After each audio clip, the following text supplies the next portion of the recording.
Le torchon brûle entre les agents de la SBFA et la direction. La rupture de l'arôme servant à produire les sachets d'eau aromatisés en est la cause. Les agents qui sont sortis de leur gang ce matin réclament le départ du directeur général de la structure. Une chaude matinée à suivre tout de suite dans ce journal. Et puis, la crise dans le secteur des transports routiers du Burkina Faso continue de livrer ses feuilletons. Après l'UCRB ou encore l'OTRAF, cette fois, c'est l'Union des transporteurs, opérateurs économiques et chauffeurs du Burkina Faso au Togo qui entre dans la danse. Ces transporteurs refusent catégoriquement de s'affilier à l'OTRAF. Voilà pour le sommaire. Nous sommes le lundi 8 février 2021. Mesdames, Messieurs, bonjour. Soyez les bienvenus à ce rendez-vous de l'information sur BF1. Si vous êtes un passionné de baradji aromatisé, vous avez dû constater sa disparition des différents rayons depuis quelque temps. Eh bien, on apprend que c'est l'arôme utilisé pour sa production qui est en rupture. Une rupture que les agents ne cautionnent pas. Ils ont battu le pavé ce matin pour protester contre situation qu'ils qualifient de sabotage. Au-delà, c'est la tête du directeur général de la société burkinabé de la filière agricole SBFA qui est réclamée. L'ambiance d'une chaude matinée avec Alexis Belmnaba. Incompétent, le saboteur, DG. Mobilisés pour exiger le départ de leur directeur général, ces agents de la SBFA, la société burkinabé de la filière agricole, dénoncent la rupture depuis un mois de l'arôme, leur produit phare dans la production de l'eau baradji. Une rupture qui aurait occasionné la perte de plus d'un demi-milliard de francs CFA à la société. Pour les agents, il s'agit là d'un sabotage. Il faut dire que ce mouvement est né tout simplement du fait que depuis un certain temps, nous ne produisons plus notre produit phare, qui est l'énergie fraîche. Alors, quand on fait une extrapolation, on se rend compte que nous sommes à plus de 500 millions de pertes. C'est lourd, c'est inacceptable. Mieux, nous pensons que c'est un acte de sabotage. Le DG n'est pas à la hauteur de la tâche qui lui a été confiée. Il doit rendre le tablier, ça ne souffre d'aucun commentaire. Et vous savez que l'eau pure ne suffit pas pour gérer autant de personnel que nous sommes. L'énergie est notre produit phare. Son absence est une situation qui est insoutenable. Ça amène la boîte forcément à couler. Un mois, c'est trop. 500 millions, aucune entreprise ne peut avoir un déficit de cette sorte et tenir. Ce n'est pas possible. Donc, nous dénonçons le sabotage. Parce que l'absence de l'énergie, ça ne surprend pas. Ça ne finit pas un seul jour. On a le temps d'observer jusqu'à ce que ça finisse. Donc, c'est un acte de sabotage qui doit être puni. Et sa punition, il doit partir. En l'absence du directeur général, nous avons voulu en savoir davantage avec le directeur administratif et du personnel. Mais il n'a pas souhaité s'exprimer. L'USTB, l'Union syndicale des travailleurs du Burkina, appelle les autorités à se pencher sur cette crise à la SBFA. Nous savons que toute société vit aux dépens de sa production. Ces travailleurs qui sont là, s'ils se retrouvent sans activité, nous allons tous avoir de sérieux problèmes. Sérieux problèmes pourquoi? Sérieux problèmes parce que chacun d'entre eux a au minimum une ou deux personnes à sa charge. Si vous faites le cumul, nous sommes à plus de 1000 et quelques. On a des villages qui n'ont pas plus de 1000 et quelques habitants. Donc, ça devient un problème national. Et nous saisissons l'occasion pour interpeller nos autorités, pour qu'ils jettent un regard dans ce qui se passe dans nos différentes structures économiques, particulièrement à SBFA. Parce que SBFA est un maillon de la chaîne économique du Burkina Faso. Et nous ne pouvons pas tolérer. Une réduction du personnel de la société SBFA est envisagée selon les agents. Des familles pourraient se retrouver dans la rue si rien n'est fait. Et puis, ce nouveau rebondissement dans la crise qui secoue le secteur des transports routiers au Burkina Faso, une crise qui s'étend maintenant au-delà des frontières burkinabées avec l'entrée en scène de l'Union des transporteurs, opérateurs économiques et chauffeurs du Burkina Faso au Togo. C'est une union sortie de son silence pour dire non à son éventuelle affiliation à l'OTRAF. Dans cette affaire, c'est le CBC, le Conseil burkinabé des chargeurs, qui est pointé du doigt, lui qui est accusé de forcer la main à l'Union. Les explications de Benjamin Kwame. L'Union des transporteurs, opérateurs économiques et chauffeurs du Burkina Faso au Togo monte aussi au créneau dans cette crise des transporteurs. Elle dit être autonome depuis sa création. Sortie à cette assemblée générale, l'Union crie son ras-le-bol face au Conseil burkinabé des chargeurs. Elle indique que depuis plusieurs jours, leurs camions et marchandises y compris sont arrêtés aux différentes frontières. Pourquoi? Parce que le CBC leur demande de fournir un bon de chargement qui doit être absolument délivré par l'OTRAF, l'organisation des transporteurs routiers du Faso. Le problème qui a suscité que les camions sont arrivés à la frontière, c'était quoi? C'est le refus de nous donner le bon de chargement, puisque ce n'est pas nous-mêmes qui délivrons le bon de chargement pour nous-mêmes. Il y a une structure qu'on nous a orientée, le CBC, elle seule qui est habilitée à délivrer le bon de chargement. Mais quand on parle au CBC, il nous dit d'aller vers l'OTRAF et la fêtière. Ce n'est pas notre structure, l'OTRAF. Et vous avez pleinement raison. Ce n'est pas votre structure, vous avez votre structure. Comment on veut vous ligoter pour donner à une autre structure que vous allez accepter? Une décision incompréhensible. Malgré tout, certains ont exécuté cette demande et se sont acquittés des droits. Fini à présent ces tentatives d'intimidation, selon Alassane Guira. Tout cet argent sera remboursé par le CBC. C'est des gens qui arrêtent nos camions à la frontière, on paye des 200 000, nous ne comprenons pas. À chacun de vous, vous avez les reçus. Le CBC va nous rembourser l'argent. Les 200 000, 200 000. Et les sursaris, ils vont nous rembourser ça. Pourquoi ils vont nous rembourser? Parce que nous n'avons pas commis d'infraction. Alassane Guira explique que dans cette affaire, le représentant du CBC est arrivé à Lomé après la fermeture du CBC dans la capitale togolaise, puis s'en est suivi un échange qui a accouché seulement d'une petite souris. De même, le directeur général du CBC a rencontré les transporteurs togolais à Lomé et a fait fi de leur union, alors qu'il y était pour résoudre cette crise qui prévaut depuis des mois. Parce que quand il est arrivé, 3 jours, il a fait à Lomé ici.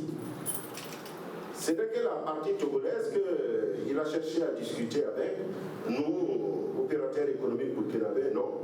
C'est comme si vraiment, leur problème, c'est le Togo seulement.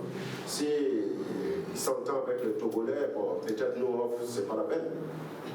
L'Union des transporteurs, opérateurs économiques et chauffeurs du Burkina Faso au Togo indique qu'elle travaille au même titre que toutes les organisations et fêtières des transporteurs présentes au Burkina Faso pour le développement du pays, alors que le Conseil des chargeurs laisse faire leur choix d'adhésion. Le constat que nous avons fait, c'est ça, que toute personne qui a un camion au Burkina, d'autres considèrent que c'est d'office membre de l'OTRAF. Pourtant, non. Organisation des transporteurs routiers du Faso. Et il y a combien d'organisations au Burkina Faso? Laissez les Burkinabés d'aller librement travailler comme il se doit pour faire avancer le Burkina Faso. Du reste, l'Union dit rester toujours disponible à collaborer avec les autres organisations pour une issue favorable à tous. Dans leur démarche de résolution, l'Union a déjà rencontré le ministre des Transports, Vincent Dabilgou, à cet effet. Et pourquoi pas des applications made in Burkina Faso bientôt sur le marché de la technologie. En tout cas, sachez que le Burkina Faso est classé 2e du concours Act in Space International, un classement arraché par une équipe de 4 jeunes étudiants qui ont conjugué leurs connaissances. La trouvaille de l'équipe qui lui vaut son 2e rang, un projet utilisant des drones pour la réalisation des constats en cas d'accident. On en sait plus sur ce projet avec Archimède Boy. Ces jeunes représentent le Burkina Faso à la finale mondiale Act in Space. Un concours de création d'applications utilisant des technologies data satellitaires. L'équipe du Burkina affronte l'Allemagne, la France, l'Estonie, l'Australie et l'Argentine. Elle présente ici un projet qui consiste à réduire le temps d'attente pour le constat en cas d'accident en utilisant des drones. Après 3 heures de compétition, le verdict tombe. C'est la France qui remporte cette édition. Les jeunes burkinabés ne sont pas déçus pour autant. Pas déçus parce que d'abord nous avons fait un grand pas. Nous sommes les seuls représentants de tout le continent africain. Donc le Burkina Faso a obtenu cette place-là grâce aux efforts menés par, bien sûr, M. Ouedraogo qui est en France là-bas et nos représentants ici, M. Sanoudi et M. Sanfo, avec qui nous avons travaillé. Donc c'est eux, avec leur aide, nous avons peaufiné le projet pour pouvoir mériter cette place-là dans les 6 premiers du monde. La participation de ces étudiants à cette compétition est assurée par l'Université Norbert Zongo en collaboration avec l'ASO, l'Organisation africaine de l'aéronautique et de l'espace. Ils bénéficient également du soutien de l'Agence de financement et de promotion des petites et moyennes entreprises. Donc nous, agence de financement et de promotion des petites et moyennes entreprises, c'est déjà de pouvoir les assurer qu'ils peuvent compter sur la protection de leurs idées. Donc c'est de voir avec les autres départements qu'est-ce qui peut être apporté en termes d'appui, mais déjà c'est sécuriser les idées, si ça peut être breveté tant mieux, et également trouver les premières ressources pour amorcer donc la mise sur le marché donc, de cette innovation. Le Burkina Faso et les 4 autres pays finalistes occupent la 2e place selon le principe des organisateurs. Parmi les 37 nations, le Burkina est passé finaliste devant les États-Unis, l'Ukraine, l'Espagne, la Colombie et le Canada. Des jeunes qui font rayonner le Burkina Faso dans le concert des nations via la technologie. D'autres comme eux ont choisi de mettre leurs connaissances au profit de l'humanitaire. Ils font de la défense de la dignité humaine leur affaire. Tous sont réunis au sein de l'association Stand Up for Human Dignity. Ils ont présenté l'association à la presse ce week-end. Maguide Bakouan y était. Voici son compte-rendu. Une nouvelle association pour défendre les droits humains au Burkina Faso. Stand Up for Human Dignity, qui signifie défendons la dignité humaine. Créée en mai 2020, elle est constituée de personnes expérimentées dans les questions de la dignité humaine. Sa mission, élaborer des politiques et stratégies de lutte contre les violations des droits de l'homme. Nous voulons être un laboratoire. Et comme nous serons un laboratoire, nous aurons donc une base de données où quiconque veut donc promouvoir la dignité humaine pourra donc venir puiser des informations actualisées et actuelles et vérifiées et vérifiables pour pouvoir immédiatement donc contribuer aux différentes actions. Selon les conférenciers, tous les membres du bureau exécutif de l'association totalisent au moins une dizaine d'années d'expérience et connaissent des institutions internationales œuvrant dans la protection des droits humains, ce qui fait la force de l'association. Ce sont des hommes et femmes qui connaissent bien le rouage donc, des droits de l'homme, parce qu'ayant participé donc à toutes les instances qui disent donc des questions des droits de l'homme, notamment l'Assemblée générale des Nations Unies, le Conseil des droits de l'homme, les comités techniques spécialisés au niveau de l'Union africaine et des cadres au niveau de la CEDEAO de l'UEMOA, et bien sûr dans toutes les grandes rencontres au niveau national qui parlent des questions des droits de l'homme. Le Sud compte intervenir au plan national et international sur des questions relatives aux droits humains. À moins d'1 an d'existence, l'association a déjà un point focal aux États-Unis. Bientôt, des points focaux seront nommés dans d'autres pays et des missions seront effectuées par des cadres de l'association pour se donner les moyens d'atteindre ces objectifs. Du côté de l'Afrique du Sud, ce sont les femmes elles-mêmes qui prennent en main la défense de leur dignité. Victimes de toutes sortes de violences, notamment les violences sexuelles, les femmes noires, victimes en majorité, ne veulent plus se laisser faire. Elles ont donc décidé d'apprendre à se servir des armes à feu pour réduire le taux de violence infligé aux filles, sans cesse croissante. Regardez. Pour la première fois de sa vie, cette Sud-Africaine tient un revolver entre les mains. Elle tire à balles réelles vers la cible en carton. Aucune hésitation. Il y a 3 mois, elle a perdu sa cousine, victime d'une agression sexuelle. En Afrique du Sud, une femme est assassinée toutes les 3 heures. Aussi, des femmes tentent-elles de dompter des armes à feu dans des centres de tir afin de se protéger le cas échéant, mettant ainsi fin à une tradition dans le pays. Nous sommes juste habitués à ce que les hommes manipulent des armes. C'est juste un tabou pour les femmes de posséder des armes, sans parler de la manipulation. Il est donc grand temps que cela change, puisque nous sommes confrontés à tant de crimes dans notre pays. On m'a interdit d'utiliser une arme parce que j'étais une fille. Mais étonnamment, il m'a laissé l'arme et c'est donc assez ironique. Je crois que c'est culturel, mais nous vivons au XXIe siècle et chaque fille devrait s'équiper pour utiliser une arme à feu. En 2019, les agressions sexuelles ont augmenté de 1,7% par rapport à l'année précédente, soit 53 295 cas au total. Les femmes noires en sont les principales victimes. C'est principalement parce que si vous regardez notre pays d'un point de vue statistique, la jeune femme noire est la plus touchée par la criminalité. Nous le sommes tous, je veux dire que toutes les races et tous les sexes. Mais statistiquement, je me suis dit, vous savez, les jeunes femmes noires doivent aussi savoir comment être leur propre première protectrice. De Je vaux cette chandelle, le président sud-africain a comparé le niveau des violences infligées aux femmes sud-africaines à celui d'un pays en guerre. Cyril Ramaphosa a fait de la lutte contre ce fléau une cause nationale fin 2019. Le pays enregistre 23 morts quotidiennes par arme à feu. La page culture à présent et on parle du groupe musical Volta Jazz. Vous en avez certainement entendu parler. Il doit son existence à Drissa Koné, également fondateur de la première école de conduite Bobo Auto École. Vous comprendrez que Drissa Koné occupe une place importante dans l'histoire de l'ouest du Burkina Faso. À l'occasion donc des 60 ans de l'accession du pays à l'indépendance célébrée à Banfoura, Alain Eman, fils de la région, rend hommage à Drissa Koné, grand acteur culturel de la dite région et du Burkina Faso. C'est à travers un documentaire présenté au grand public le 1er février dernier à Bobo-Dioulasso. Soto Justin Dabiré, reportage. Né le 17 juin 1938 à Banfoura, Drissa Koné rejoint l'armée française en 1952 où il livre plusieurs services.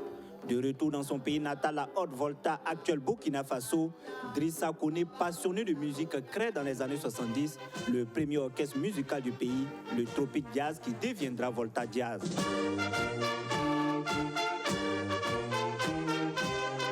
Un ami, Jean Bordas, dès qu'il m'a proposé, j'avais déjà des contrats, on a commencé à travailler en même temps. Mais je lui ai dit, au lieu de Tropic Jazz, je dénomme ça Volta Jazz, la Volta.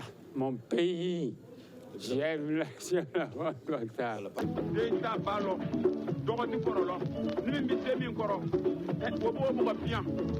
Vous savez que Bobo est une ville carrefour. Des peuples venant soit du Mali, du sud, de l'ouest, de l'est. Et justement, Drissa Koné a pu faire converger toutes ses compétences autour du Volta Jazz, ce qui a donné un orchestre très tonique qui mobilisait pratiquement tout le monde au-delà de Bobo même. Pour rendre hommage à ce précurseur de la musique burkinabé, Alain Eman, comédien et metteur en scène burkinabé, a réalisé un film documentaire sur l'homme. Un film qui retrace les moments importants du grand acteur culturel qu'a été Drissa Koné. Et j'estime pour ma part que c'est une conservation d'un pan important du patrimoine musical de notre pays, de savoir ce qui s'est passé au lendemain des indépendances à cette période de 70. Figurez-vous que ce monsieur a été quelqu'un qui a pensé déjà aux droits d'auteur pour ces artistes. Ça, c'est inimaginable dans son action. Voilà un monsieur qui jusque-là, les gens qui ont travaillé avec lui et certains sont décédés, il continue, figurez-vous, comme une pension, il donnait à la famille de ces gens jusqu'à l'heure où je vous parle. C'est un grand bâtisseur. Je crois que le film, on aurait pu l'appeler bâtisseur, Drissa Koné le bâtisseur. Bâtisseurs, ils ne sont pas seulement dans les bâtiments que l'on fabrique, mais c'est essentiellement toute l'œuvre qu'on laisse derrière souvent. Comment on a bâti cela. Un film documentaire qui ne laisse pas indifférent Drissa Koné, le conducteur, qui du haut de ses 83 ans parle de son secret de réussite aux jeunes. Je suis dépassé. Je me retrouve comme si j'étais dépassé. Alors là, on ne peut pas réussir une affaire tant qu'on ne l'aime pas.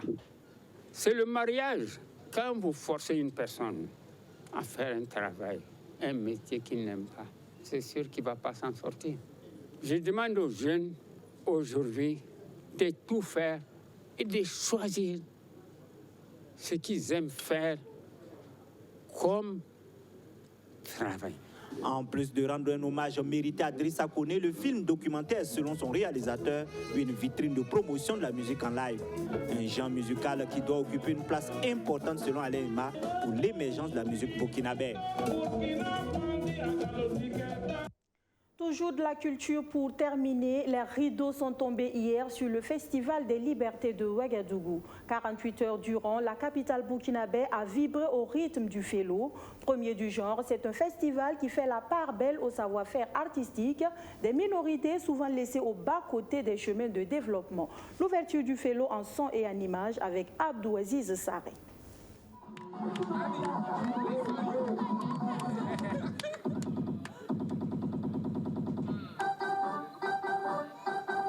Cet handicapé visuel égaye la foule à travers ses pas de danse.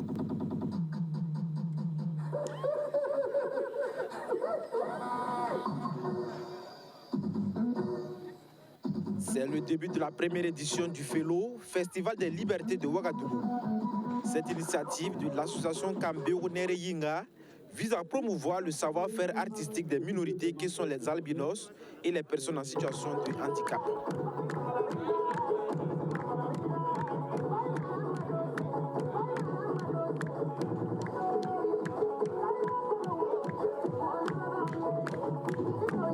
Les minorités souffrent. Ils ont été longuement combattus à l'ombre alors que nous comptons tous. Ils ont l'espace, ils ont leur art qu'ils peuvent présenter à toutes les Burkinabés jusqu'au monde entier. Ils sont combattus à l'ombre, moralement et physiquement. Certains sont découragés, ils ont même enterré leur art.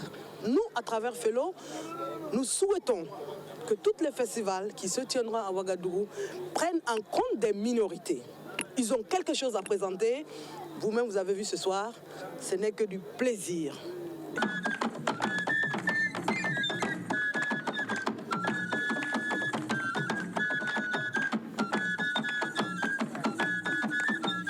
En matière du respect des minorités, le Burkina Faso fait des efforts.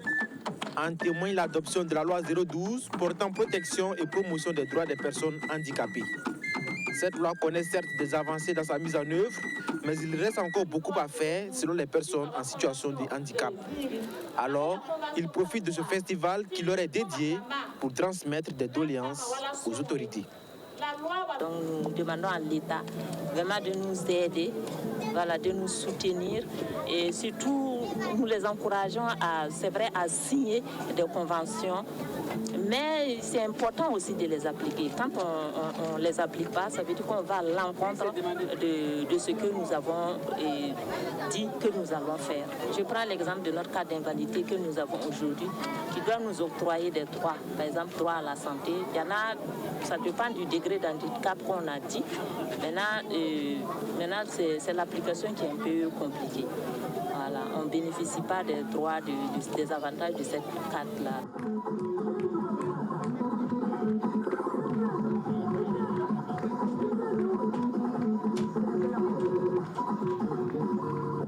Culture, liberté et droits des minorités, c'est sous ce thème que se tient cette première édition du Festival des Libertés de Ouagadougou. Elle bénéficie du soutien financier du Royaume de Luxembourg.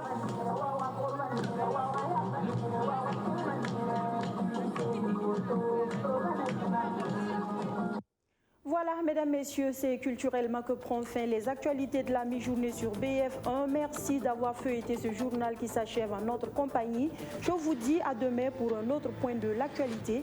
D'ici là, agréable et fructueuse semaine à toutes et à tous. Bonsoir.